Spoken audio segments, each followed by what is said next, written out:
Hello and welcome to My India. I'm your host, Sarah Walsh. India's strategic diplomacy continues to deliver amid rising global uncertainties. While the West Asia crisis disrupted fuel supplies worldwide, Indian-flagged LPG tankers are successfully navigating the challenging Strait of Hormuz. This milestone highlights India's proactive approach to securing energy needs and expanding its global strategic influence. The West Asia crisis has triggered a global fuel shortage, disrupting supply chains and pushing energy prices higher. Amid tight blockades, Iran granted rare safe passage to 2 Indian-flagged LPG tankers through the strategic Strait of Hormuz. This milestone comes after high-level talks between Prime Minister Narendra Modi and Iranian President Masoud Pezeshkian, ensuring continued energy flow despite regional tensions. The strait, usually handling 20% of the world's oil and LNG, had been largely closed since the conflict began. जो भी हमने किया है पिछले कुछ दिनों में, हमारी जो वेसल्स आई हैं, हमारी तरफ से, हमारे लिहाज से बहुत बड़ा अचीवमेंट है, क्योंकि उसके ऊपर सैबोटाज करना या उसके ऊपर आक्रमण करना ज़्यादा मुश्किल नहीं है. उसके लिए ना कोई बहुत बड़ी मिसाइल चाहिए. The kind of weapons you need to sabotage and to create insurance risk is not much. So Iran या कोई और भी है वो कर सकता है. तो इस प्रकार इसको मद्देनज़र रखते हुए जो जहाँ तक अब तक की बात है उसमें हमारा अचीवमेंट अच्छा खासा है. Around 22 Indian vessels, including LPG and LNG carriers, are in or near the Strait of Hormuz, with unloading from Shivalik and Nanda Devi underway. Their safe transit highlights India's mix of quiet diplomacy and naval support, safeguarding energy interests without escalating tensions. This reinforces India's image as a stable, reliable energy partner amid the West Asia crisis. We import LPG. Out of 90,000 tons every day we import 60,000 tons, majority from Qatar. We are getting some exemptions, but if there is no production, where will Qatar even send to us? In the recent times, the contacts India has had at the highest level with various stakeholders in the Gulf have intensified. This is due to a variety of reasons. Firstly, India is an important stakeholder in what's going on in the neighborhood. Secondly, these countries are important for India as a neighbor each. And thirdly, we have very substantive stakes with these countries, including nearly 1 crore Indians living there, dependence on fuels, fertilizer supplies from this area, as well as strong export markets in this area offered to India. India's response to rising West Asia tensions has been measured and strategic, urging restraint, safeguarding economic interests, and keeping communication open with all stakeholders. Prime Minister Narendra Modi held talks with leaders from Qatar, France, Jordan, Oman, and Malaysia, stressing de-escalation and ensuring safe navigation through the Strait of Hormuz. Amid the ongoing West Asia crisis, the government of India has also taken a proactive step to support exporters facing rising freight and insurance costs. The newly launched Resilience and Logistics Intervention for Export Facilitation Scheme aims to provide insurance cover for shipments passing through affected routes. This time-bound initiative is designed to ease cash flow stress, stabilize logistics costs, and prevent order cancellations, thereby safeguarding the interests of small and medium exporters and ensuring continuity in India's trade momentum. ECGC cover को देखें, existing cover को, not only credit risk, it also cover war risk, it also cover trade diversion, invoices के basis किया जाए, तो this is part of that whole framework and awareness building, and that is why we went with ECGC कि ये cover exist करता है और हमारे एक्सपोर्टर्स इसका लाभ उठा सकते हैं। और इसमें जो मेन है, जो पहले कंपोनेंट में हमने कहा है कि up to 100% cover government will support that. India's calibrated response to the crisis underscores its growing stature as a dependable global partner. Backed by strong diplomacy, naval readiness, and timely economic measures like ECGC support, the country has ensured uninterrupted energy and trade flows. This balanced approach not only protects national interests, but also reinforces India's role as a stabilizing force in an increasingly uncertain global landscape.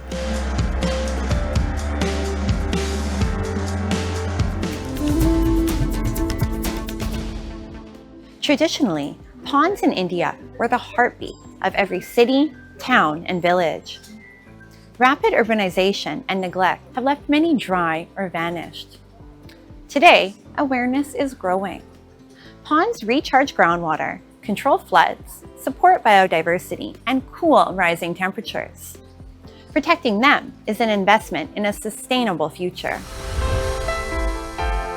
Meet Ramveer Tanwar from Dada Village in Greater Noida, a young visionary who chose the future of water over a secure career. Today, he is celebrated nationwide as the Pond Man, having revived over 50 ponds and transformed water conservation into a vibrant youth-led movement. Prime Minister Narendra Modi even lauded his efforts on his radio program, Mann Ki Baat. Ramveer began this mission in 2015 and committed to it full-time in 2018. His message is clear and powerful. To save water, we must first restore our ponds. हम society की help से, students की help से, volunteers की help से, corporates की help से इन तालाबों को साफ़ करते हैं वापस से। इन तालाबों को उस स्थिति में ले जाने का प्रयास करते हैं जैसी स्थिति में आज से ये 40 साल 50 साल पहले हुआ करते थे। This is more than just a cleaning campaign. It is a convergence of science and community. With modern technology, meticulous planning, and active participation, Ramveer and his team are breathing new life into ponds, proving that when society unites, meaningful change is possible. पहले स्थिति इसकी बहुत ज़्यादा ख़राब थी, बहुत ज़्यादा कहें जिसे, और हमारा भाई रामवीर जी से संपर्क हुआ और इन्होंने इसे प्रथम उस पर लिया और गंभीरता से लेते हुए इसका सौंदर्यकरण और सारा पूर्ण उद्धारणकरण जो करवा इन्होंने करा। This is more than just water conservation. It is a powerful step against environmental degradation. The revived Jaipur and Sid Baba ponds stand as living testaments to the Pond Man's efforts. Today, these ponds serve not only as vital water sources, but also as welcoming spaces where locals can sit, walk, and spend quality time. बहुत सारे लोग हैं, अभी भी आप शाम के time में आएंगे तो 40-50 जो बड़े बूढ़े हैं वो आपको शाम के टाइम बैठे मिलेंगे। बच्चे भी आएंगे, लेडीज़ भी आती है, हमारी माता है, बहन है, छोटे बच्चे हैं हमारे, वो भी शाम एक तरह से पर्यटक स्थल भी हो गया। ये जी जो हमारे यहाँ एक श्री सिद्ध बाबा का बहुत ही पूजनीय मंदिर है कई वर्षों से, जो इसके साथ में तालाब, इसके नवीनीकरण का और उसका जो कई बार प्रयास करा लेकिन नहीं हो पाया। अब कई सालों से प्रयास करते करते श्री रामवीर भाई के माध्यम से और CSR कंपनी के द्वारा जो इसका ये इतना अच्छा सौंदर्यीकरण करा है। In many major cities across India, ponds have always held special significance, and the good news is that several of them have been well preserved. In Kolkata city, old ponds were not merely for storing water. They were designed to capture rainwater and recharge underground aquifers. Even back then, people understood the importance of careful water planning. Today, Rongar Pond continues to serve as the main water source for locals, who collectively maintain it, keeping it clean and green. हम लोग जो यहाँ के जो लोग हैं सभी मिलके ही यहाँ इसका देखभाल करते हैं, ये गंदा नहीं होने देते। कभी कोई कूड़ा कचरा कोई भी गिरे उसको हम लोग ही उसको क्लीन करते हैं, और इसका देखभाल करने के लिए एक कमेटी भी है, वो भी अच्छी तरह से इसका देखभाल करते हैं। Saving drying ponds is not just about conserving water, it is about safeguarding our culture and preserving traditional ways of life. When communities unite with science, even the toughest water crises and environmental challenges can be overcome. Across India, ponds are more than water sources. They are lifelines, pockets of greenery, and the very foundation for a sustainable future.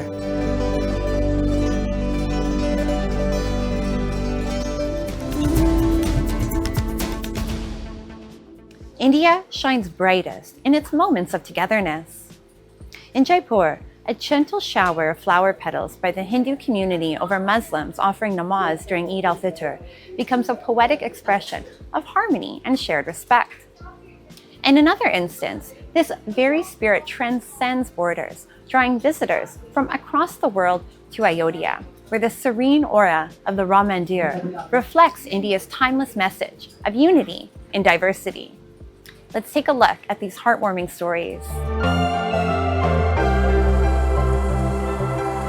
In the historic city of Jaipur, a powerful story of unity unfolded at the Jaipur Eidgah on the occasion of Eid al-Fitr, a moment that beautifully captured the essence of India's shared cultural fabric.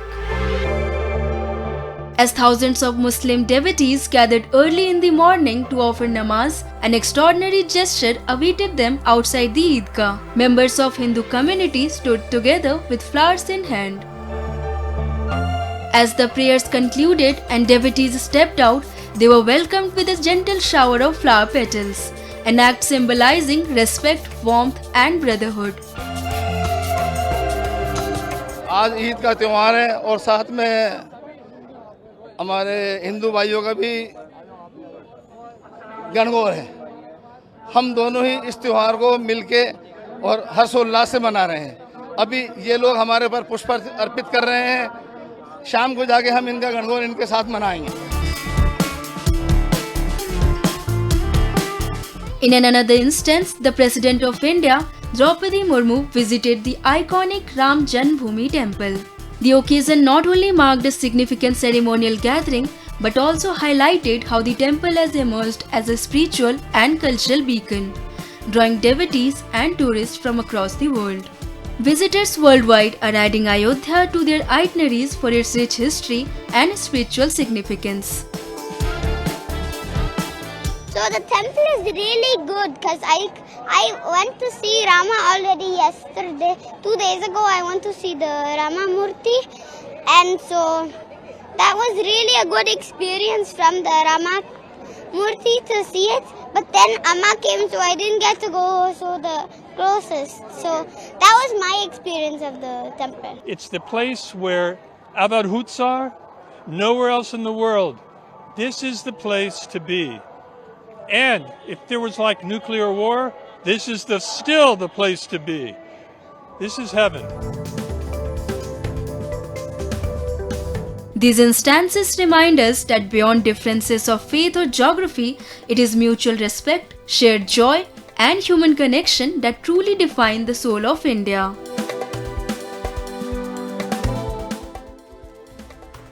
Now, let's delve into World in Focus, featuring the latest global developments and events shaping our world.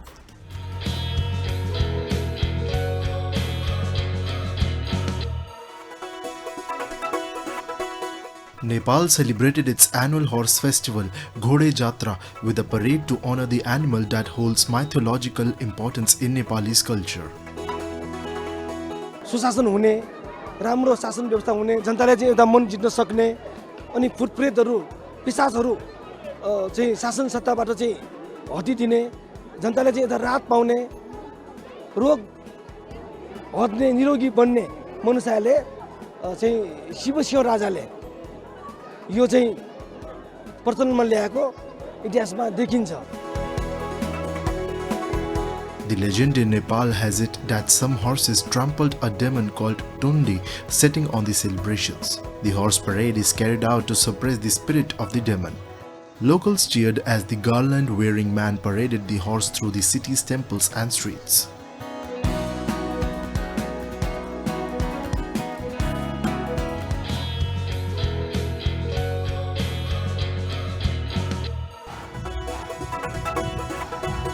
New York's 265th St. Patrick's Day Parade brought bagpipes, drums and plenty of Irish pride to the streets of Manhattan as crowds gathered along Fifth Avenue to celebrate.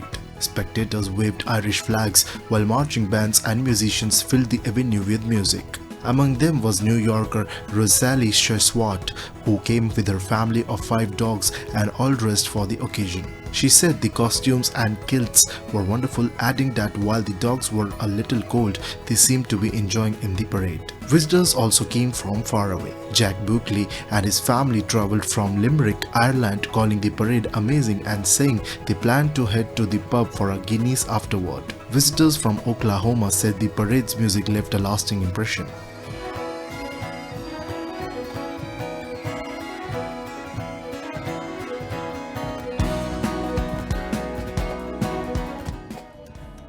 When children move beyond toys to build machines with their own hands, the future is taking shape. In schools across Kerala and South India, students aren't just reading textbooks. They're assembling robots, adding sensors, and coding. AI is no longer a buzzword. It's part of everyday learning, shaping India's digital future. Amid the misty hills of Munnar and the shimmering waves of Kochi, a new energy is stirring. Kerala's classrooms are no longer just filled with blackboards and notebooks. They now buzz with robotics kits, sensors, and laptops. Students assemble rovers with their own hands, write and upload code, and the moment they give a command, their creations spring to life. Lights flicker on, sensors hum, and rovers zip through corridors, drawing wide smiles and sparkling curiosity on young faces. I think in programming and robotics, I want to create my own things when I grow up. I am making my own stuff right now.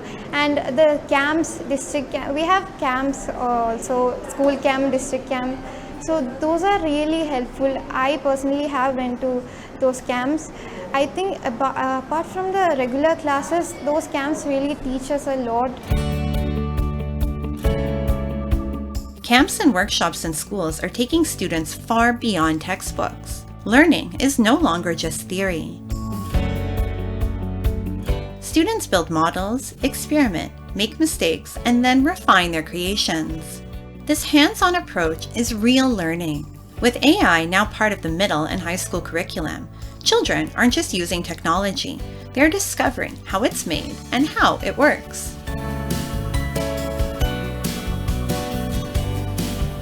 When you learn robotics and AI and many other that, there are a lot of opportunities. You can get jobs and you can do projects, you can help people, you can make a better future for yourself. The classroom environment is evolving. Learning is no longer one way. Teachers are now using AI platforms to customize questions for each student, breaking down complex topics into simpler, more engaging lessons. Crucially, teachers themselves are being trained to harness AI tools effectively. In this new learning ecosystem, education is a shared journey where both students and teachers grow together. Seeing is believing. In English, we have a very popular saying, what we see, we believe. So students, when they see all these techniques and various tools, and when they are used to that, they learn much better. Whereas a teacher's presence and time is limited. Whereas in the modern technology, when you go with the technological based learning, the students have more time there to spend with the AI according to his comfort, according to his time and according to his schedule. So that is more free to adapt for the learners. This transformation goes beyond the classroom. Its impact is felt at home as well. Children who once played with toys are now building robots with their own hands. When a child brings a project home, the pride in the parents' eyes is not just for the creation itself, but for the bright future it represents. All the parents will be very proud if his kids are working with this AI, because it is very important nowadays. I think everywhere there is AI, everything is comes under this AI. So if my kid is a part of AI, then I must be absolutely, I will be very much proud of myself, because my kid is working in the field which is nowadays it is maybe I think in future it will be moving the nation. And if my kid is a part of it, I mean that he is also part of the thing which is moving our nation. So I may be very much proud. From tiny rover cars to ambitious career dreams, Kerala's classrooms are nurturing a new mindset. Here, AI is viewed not as a threat, but as an opportunity. Students are realizing that the future is digital, and to thrive in it, they must not only use technology, but also learn to build and create it themselves.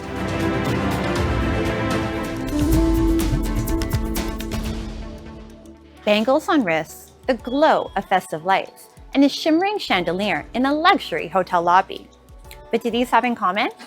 A single city, Firozabad. For centuries, this city in Uttar Pradesh has been turning fire into art.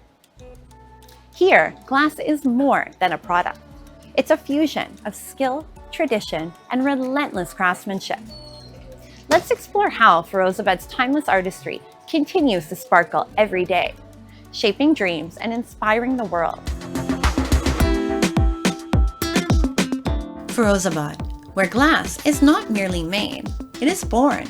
Each piece starts not just from sand, but from a perfect blend of science and centuries of tradition. Silica sand, soda ash, lime, and recycled glass form the base, and for color, precise amounts of special elements are added. Because even the tiniest misstep can change the entire creation. The mixture is then poured into furnaces exceeding early 1000 degrees Celsius, transforming into molten fire. And here, generations of skilled artisans shape it with precision and artistry. This is not mere manufacturing. It's a live collaboration between chemistry and craft. कांच में सबसे पहले चूड़ी शुरू हुई, उसके बाद कांच के कुछ हैंडीक्राफ्ट के आइटम, फ्लावर वाजेस, फिर धीमे धीमे कलर्ड ग्लास शुरू हुआ। कलर्ड ग्लास में भी धीमे धीमे 2 ply, 3 ply, मतलब fusion of 2 colors and 3 colors and up to 4 colors we started.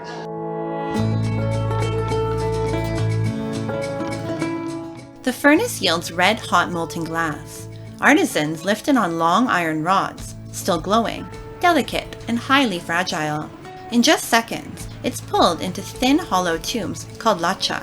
The challenge? Uniform thickness. Even a minor deviation, and the bangle is rejected.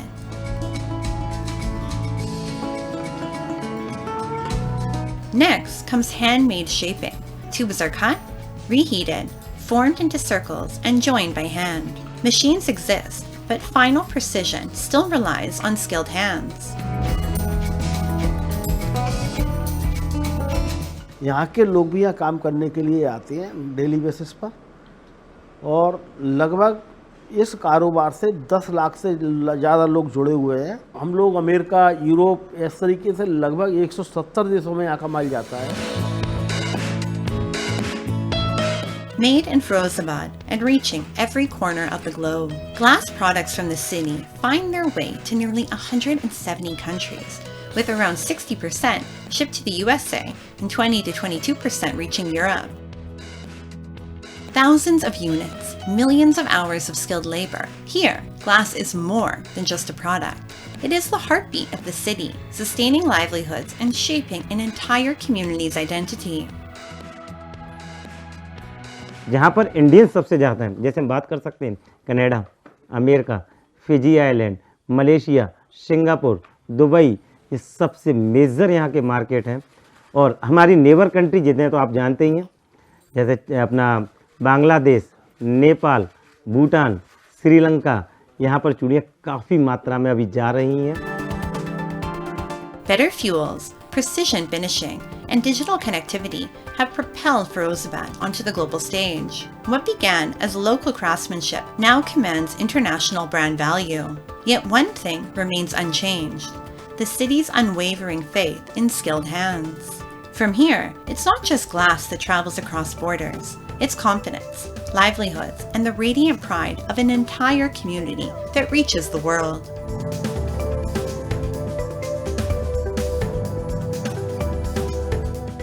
Bangles that shimmer, lights that glow, and glass that dazzles all lead to Firozabad, where fire becomes art, shaping dreams while preserving heritage and inspiring the world through timeless craftsmanship.